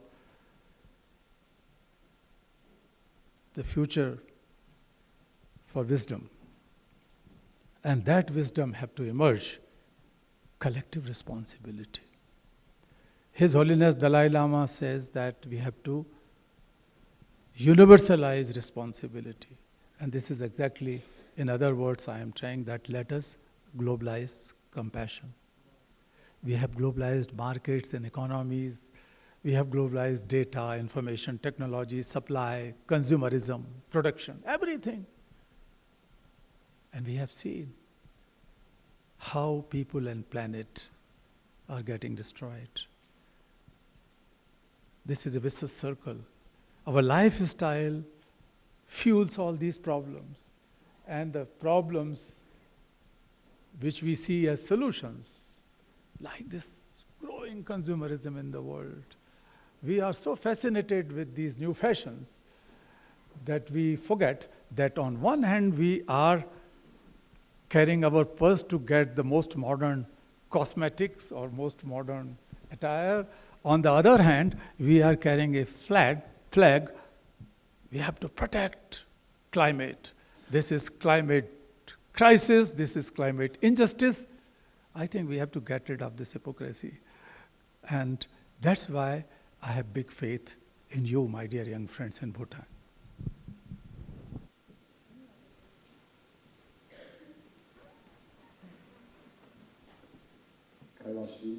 Your wisdom and inspiration. My name is Tim. I'm a teacher at 𝐈𝐶, a school that aspires to bring to life the vision of gross national happiness in education. And we're a school that really believes that the heart of education is the education of the heart. At our school, we really strive to promote student well-being through mindfulness, lessons on compassion, on forgiveness, on care, designed for change, empowering our students to be change agents, change makers, and inspired by Her Royal Highness and Bhutan's traditional community mediation method, Nanka Nandri. We also, when we have conflicts at our school, we use restorative justice circles to resolve that conflict with the understanding that hurt people, and healed people heal people. And so my question for you, Kailash-ji, is, you've spoken quite a bit about the right to education, access to education, making sure that kids who are out of school can be brought into school, and that's incredibly important. And alongside that, when kids are in school, my question for you is, what more can schools be doing to promote compassion in education? What are the skills that our children need for the 21st century and for the future? Thank you. So I've already said it a couple of times that we have to find the ways that how we can incorporate compassion in action, practical compassion or applied compassion in our pedagogy. That will help in changing the whole mindset. That will help in shaping the new mindset and new culture in education. Secondly, the challenges include accessibility but affordability. Affordability in receiving quality education. So the crisis in education is a serious issue, but within the educational crisis, the quality crisis, inclusion crisis, equity crisis, these three crises are embedded with the overall education crisis. And these issues have to be addressed immediately. The commercialization or commodification of education, it is a very expensive commodity. If you have to achieve good quality education in many countries, it's so commercialized. So we have to see that how public education system could be made affordable. And secondly, the Eastern world need not to always look for all those standards and all those ideas and principles set by some people in other part of the world. But I would also say that there are a lot of things in terms of advancement of technology which can definitely help in solving many of the medical problems, many of the agriculture problems, environmental crises, and many other problems. That education, technological education, have to be embraced by everyone in all parts of the world. But on the other hand, the values of compassion, the values of happiness, values of kindness and love, inclusivity, which are there for thousands of years in this part of the world, should also be respected by all. So this is one world, and it's always a mutual learning, the opportunities for mutual learning, mutual inspiration, mutual experience, and we have to strengthen it instead of just copying other things from India or from America, or Indians copy from America or from somewhere Europe. It is not needed. We have to learn from each other as one world, one family.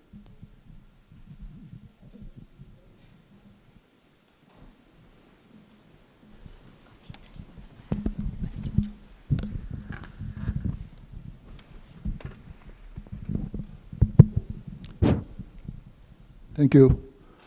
Mine is probably not directly related to education, but I think it has some adverse effect if it's not dealt properly. It's called a drug issue, which is a big problem, looks like, because as a senior citizen, I'm concerned, but I'm not involved in the process of trying to do something about it. But I thought, since you're going to be here, probably you would be the right person who maybe make a difference in this issue, on this issue, which is something called SP that comes from India. I had been addressing this issue in some forums, but the police officer who happened to be there went to the extent saying that we had tried to find out, but then it is something which was not factory manufactured. It's just being assembled and packaged and sold to us. And I think it's a big problem, looks like, because government is already thinking of having a detention center in southern Bhutan where the mindfulness city is going to be there. And they're going to have an education center for drug addicts separately in eastern Bhutan. So maybe it's a big issue. But then I think how it is being addressed needs to be understood properly, because if the source is not tackled, then you'll have perpetuation of this problem. So therefore, I would like to seek your advice as to how the government could handle this issue. This SP, which is, they call it also Sonam Penjo. You know, it's like they've given a Bhutanese name called Sonam Penjo. So how this can be addressed?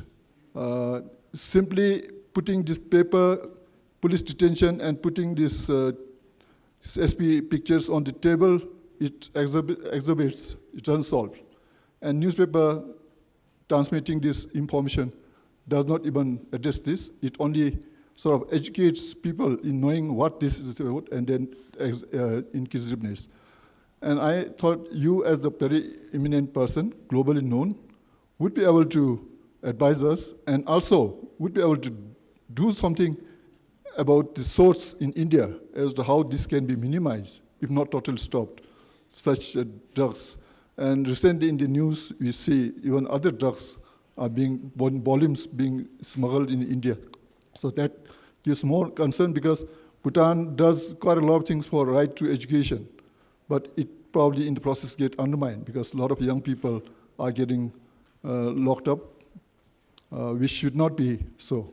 And this is something which can be prevented, I thought. Thank you. Thank you. So, I am not the government, but I tell you that this is a trans-border racket. The human trafficking, the drug trafficking, and the small firearms trafficking. These are the three organized syndicated crimes across the world. So the children and women are trafficked from one to another part. The drugs are trafficked from one to another part. But nobody knows, or people know actually, it does not, I don't say that nobody knows, but ordinary people don't know. Where does it come from? In India, it might be coming some say from Nepal, some say from Pakistan, some say from even Colombia and other places. It's transborder problem. So there are UN agencies who are supposed to deal with it, and they are dealing with it. But unfortunately, the demand, sometimes demand as a fashion to have drug. In the previous years when I was in engineering college, many of my young friends have learned smoking because they wanted to show off that they are more fashionable, they are more progressive, they can have cigarette in their mouth and something like that. So that is there. Secondly, it's a huge illicit money-making business. So on every step, the traffickers, the peddlers, the suppliers, everybody makes a lot of money. And that has to be checked by state authorities. But also, as professors, teachers, if you keep on reminding your students, particularly those who are in secondary schools and also in colleges, universities, keep on reminding and educating them about the consequences, health and otherwise. Parents can also or should take this responsibility, because sometimes parents are pushing their children to go into the competition and be on the top. So a lot of pressure on the young people that you have to build your career, best career, so that you can earn more money and bring some kind of safety and security, economic security for the future, financial security for the future, things like that. So I think that has to be dealt from many corners, and it has many dimensions. But for the people like you, I can just think that you can form a group of like-minded people. And since you have mentioned that it comes through India or from India, then you should have a delegation and talk to the Indian ambassador here and say that this is the issue. So you all know, all of us are proud with this long-standing political, diplomatic, cultural relationship. Not relationship, but the true friendship between the two countries. So when any problem arises here or in India, I think as a friend, people should talk, but also you can talk to the governments from both sides, that how such a serious issue could be addressed. Maybe last two questions from the floors.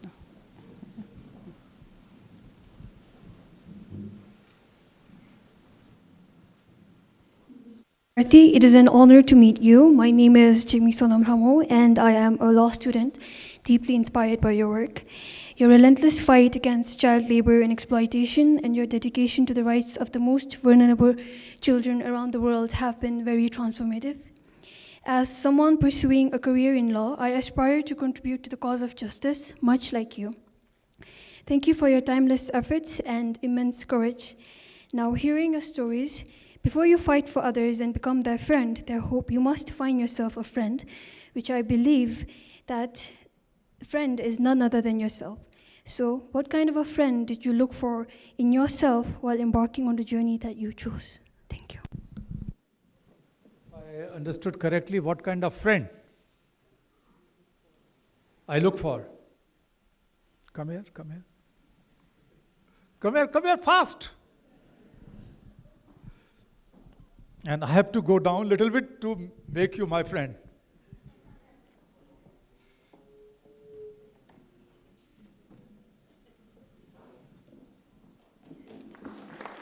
The answer lies here. I'm looking for a friend like you. Like my daughter, my friend. Good? Thank you.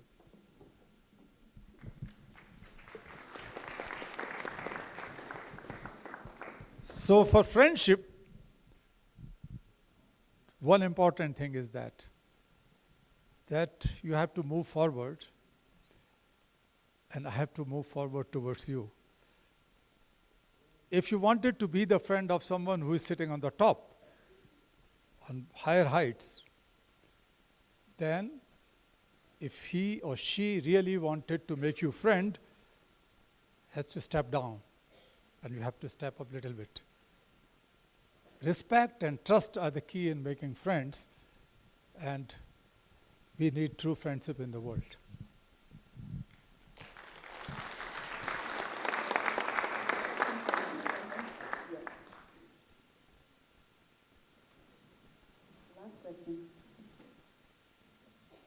Hello, my name is Tamstema and I'm a first-year student at JSW School of Law.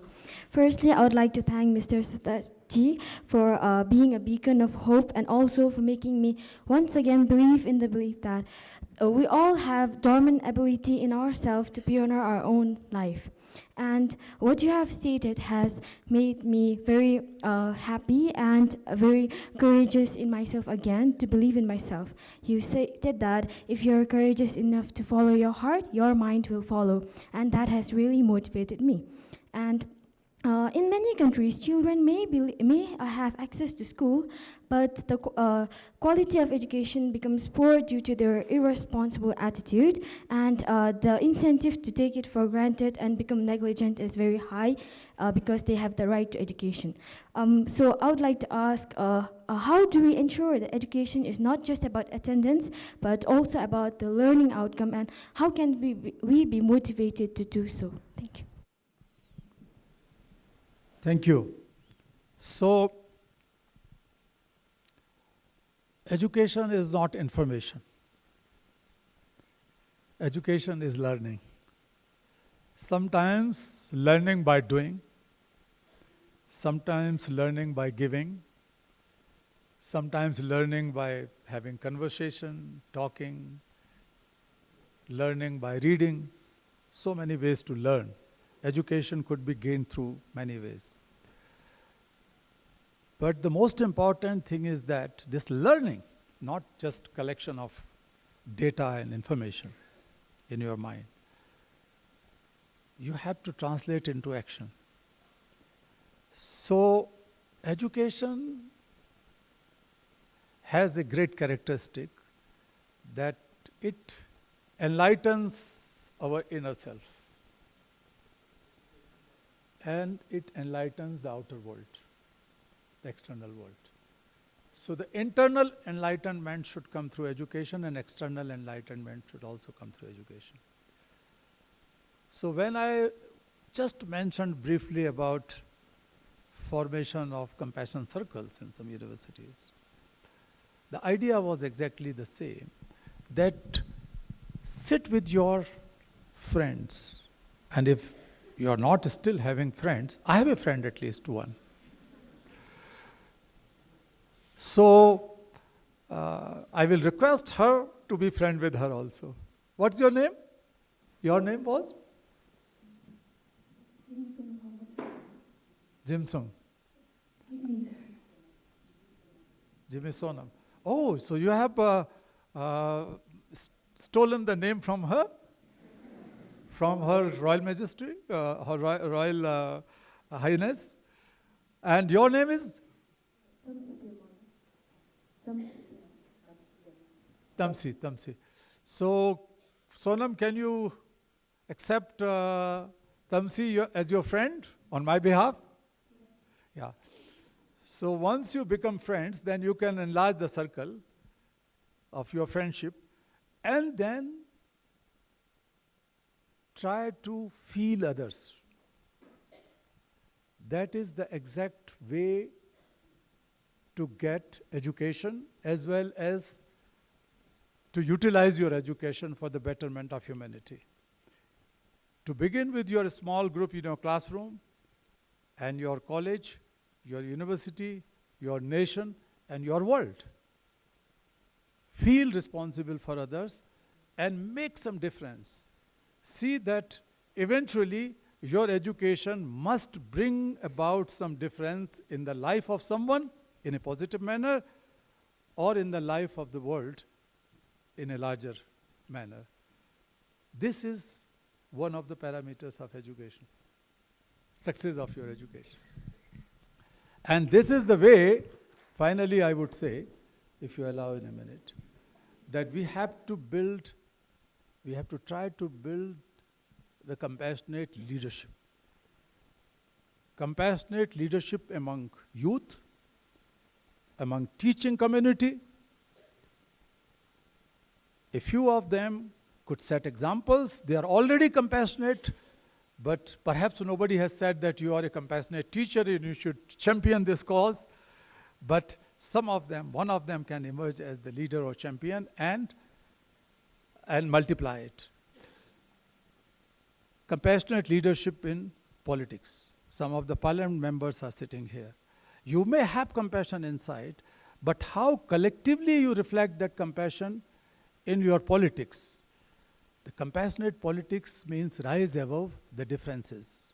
You would have ideological and political differences, but the more important thing is that there are some commonalities, some common causes, some common reasons, some common projects, activities, some common work where you can walk together. And that togetherness is the key in politics sometimes as a compassionate political leadership. Compassionate judiciary. Compassionate judiciary. It is not always the laws which is justice. All of you know it better than me, perhaps, because the laws are the vehicles to reach to justice. So sometimes you sit on the vehicle and you feel that the vehicle is justice because laws are implemented, laws are adhered, that is justice. So it is quite, I would say, different in a way. And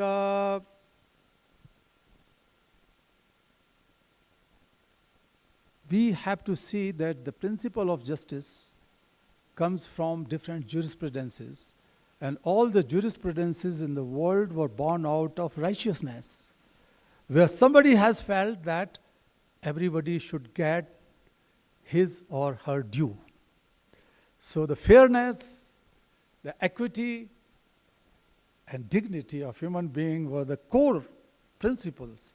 So the judiciary who is sitting here, the judges from the Supreme Court, the honorable judges, I would also request them that sometimes you have to stretch the ambit of laws to reinterpret or redefine the spirit of justice which is enshrined in the Constitution, your Constitution or the global constitutions, and see that how your judgments are going to solve the deep-rooted socio-cultural or other kind of discrimination or problems, especially of the most marginalized and most vulnerable, the most neglected and exploited communities in your country and across the world. So leadership in all walks of life, compassionate leadership, is needed. And I was very, very impressed yesterday having good conversation with Her Royal Highness at her place. And thanks for the great dinner. Sumedha, my wife, and I could find very, very good vegetarian food, eggless. So we eat eggless food, and thanks for hosting us. And our friendship, our relationship with you as well as with the people, university especially. Otherwise, my brother is going to kill me, and he will forget that he comes from the country of happiness and compassion. So we will take this relationship forward. Thank you very much for being with us here. Thank you so much, Mr. Kailash-ji. Just before we end this talk today, I want to sort of thank you for being with us here today again. As a faculty who teaches restorative justice and runs the Human Dignity Clinic where we work, where my students and I work a lot on uplifting children coming in conflict with law, children in difficult circumstances, I'm truly humbled to be here sharing this platform with you. Thank you so much. Thank you so much. Yes, thank you. Audience for all of your questions and for actively doing so. Thank you so much. Kailash-ji, Thank you so much for sharing your profound story, efforts, and vision. Your story is one of compassion, selflessness, empowerment, and love, values that all of us here resonate with. You have empowered us by highlighting the power of dreams, the power of collective action, and the power of compassionate intelligence, among various other values. Your insights have illuminated the path forward for all those present here today, especially our young friends, to carry forward our shared dream of expanding the circle of compassion. Kailash-ji, thank you so much, and I don't think we could ever thank you enough for the wisdom you imparted today. Thank you so much. And Madam Dema, thank you so much for skillfully guiding today's discussion. It was very, very enriching. As we move towards the end of today's program, it is my honor to now invite Dr. Sanjay Dorji, Dean of the JSW Law School, to deliver the vote of thanks. Dr. Sanjay Dorji is the founding Dean of JSW Law and has been a guiding force in the development of legal education.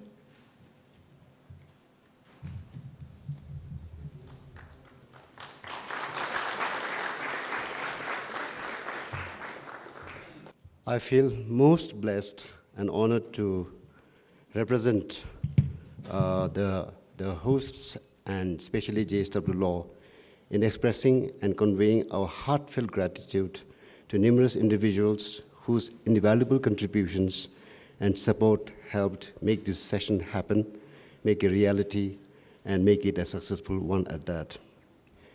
First and foremost, we, on behalf of everyone, offer our most our gratitude to His Majesty the Fourth King for his legacy and continued blessings for shining Bhutan's light into the world. Second, our deepest gratitude to His Majesty the Fifth King for his noble vision for the establishment of JSW Law in 2015, first and only law school in the country. His Majesty's compassionate and visionary leadership, for his selfless service and leadership, which is unmatched in today's world, how it continues to benefit not only Bhutan, but also the world. So we are most grateful to His Majesty the King.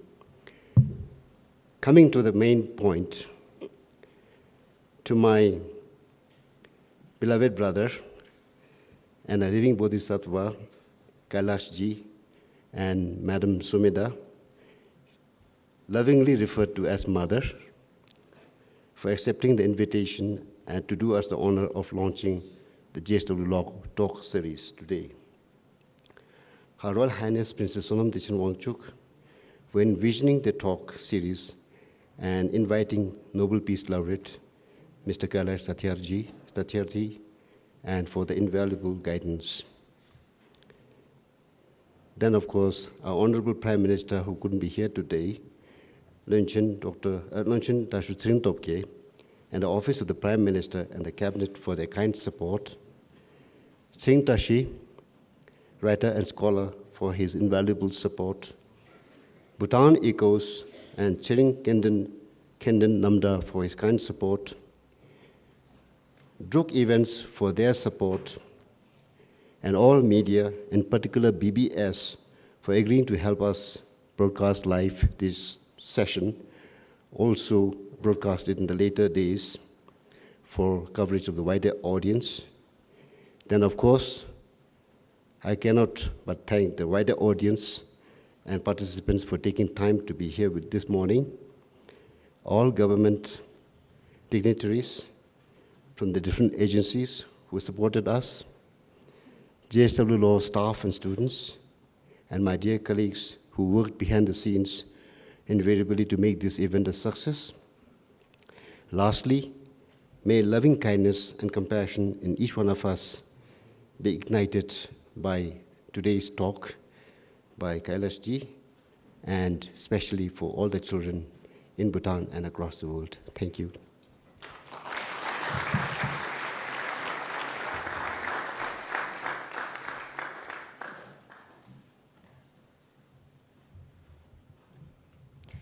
Thank you, Dr. Sangeet Dorji, for your thoughtful remarks and for the vote of thanks. In addition to the gratitude Dasha has just expressed, I would also like to take this moment to express my humblest gratitude to His Majesty the King and His Majesty the Fourth King for their compassionate leadership, wisdom, and selfless service for the people and for the country. His Majesty the King has always been our guiding light to solving all our problems effortlessly, so we thank him for all the love His Majesty has endlessly showered us with, and for showing us that strength lies in unity. His Majesty's legacy as the people's king will forever be etched in our hearts, and this moment truly exemplifies that. Additionally, I would also like to express my very heartfelt gratitude to Your Royal Highness, to our esteemed guest, 𝐈𝐍𝐾𝐄, and the rest of our distinguished guests for gracing this very enriching event. And I would also like to extend my heartfelt gratitude to the participants and audience who attended in person, and also to our audience who are watching online. Today's program has been truly fulfilling. Your presence and participation have made this program all the more meaningful. Thank you all very much, La. And now, to close our program, I would like to invite our guests to kindly join us for high tea. I would like to request our VIP guests to join us at the tent, and I would like to request all the other guests to proceed to the hall. Thank you all so much. Kajin Chela.